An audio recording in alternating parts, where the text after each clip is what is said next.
Hi, I'm Taylor Schilling.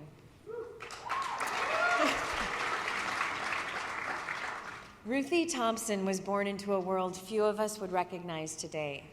In America that year, 95% of all births took place at home. 90% of all doctors had no college education. The average life expectancy for a male was 47 years, and women were still 10 years away from being able to vote. Movies were still largely shorts seen in Nickelodeons, and the most famous face in the business belonged to the anonymous Biograph Girl until her contract was bought by Carl Laemmle, who announced to the world that the actress's name was Florence Lawrence, thus creating the birth of the star system. Thank you, Florence. The year was 1910. Film was in its infancy, and so was Ruthie.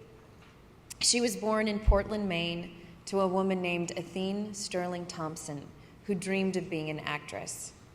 In 1918, as World War I was ending, Athene packed up her family and headed west, winding up on Kingswell Avenue in Los Angeles, just down the street from a pair of brothers from Kansas City.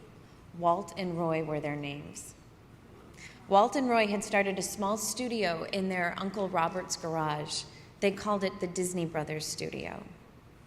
For 25 cents a day, Ruthie became a child extra in a few of the Alice comedies the young Disneys churned out. She found the magic of movie sets to be so intoxicating that she quickly quit show business and got a job behind a desk at Dubrock's Horse Riding Academy. But all Hollywood stories have a touch of fate, and so did Ruthie's.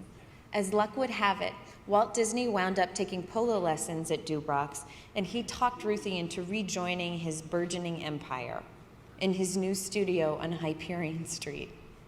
Before long, she was working alongside animators in Disney's Ink and Paint building. The first feature she was assigned to was Snow White and the Seven Dwarfs. Her hours were 8 a.m. to 8 p.m., and she does not recall a lot of whistling while we worked.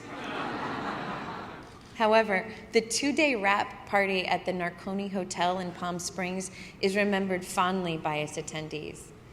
Ruthie's not at liberty to say much about it because what happens in Palm Springs stays in Palm Springs.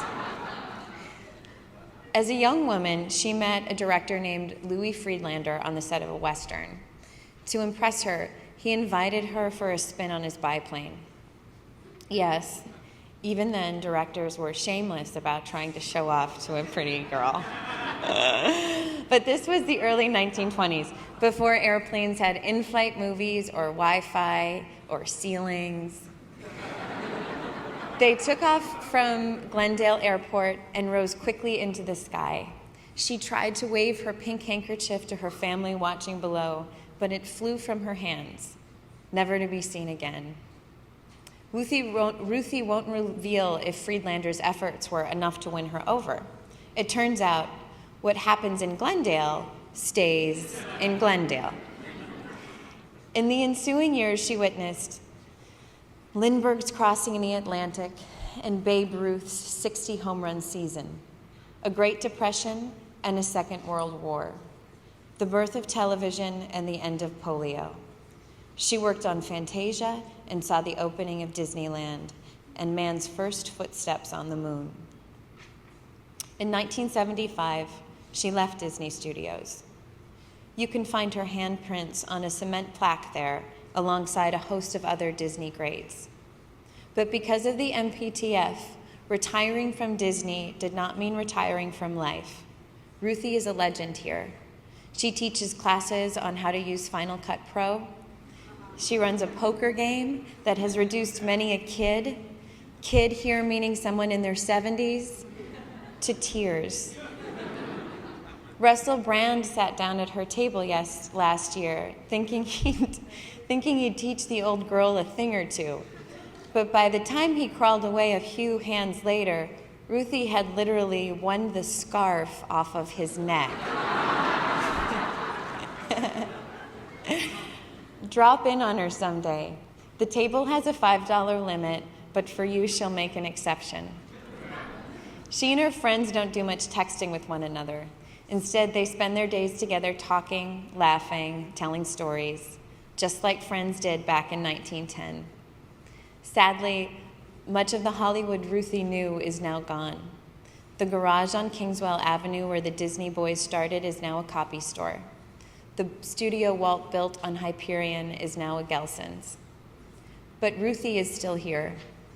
And if you ever happen upon a pink handkerchief with the initials RT on it, blown from her hands in a biplane 80 years ago, she'd appreciate it if you'd return it to MPTF, Building 5, Room 103.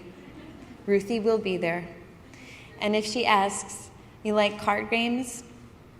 I suggest you smile and back away very slowly.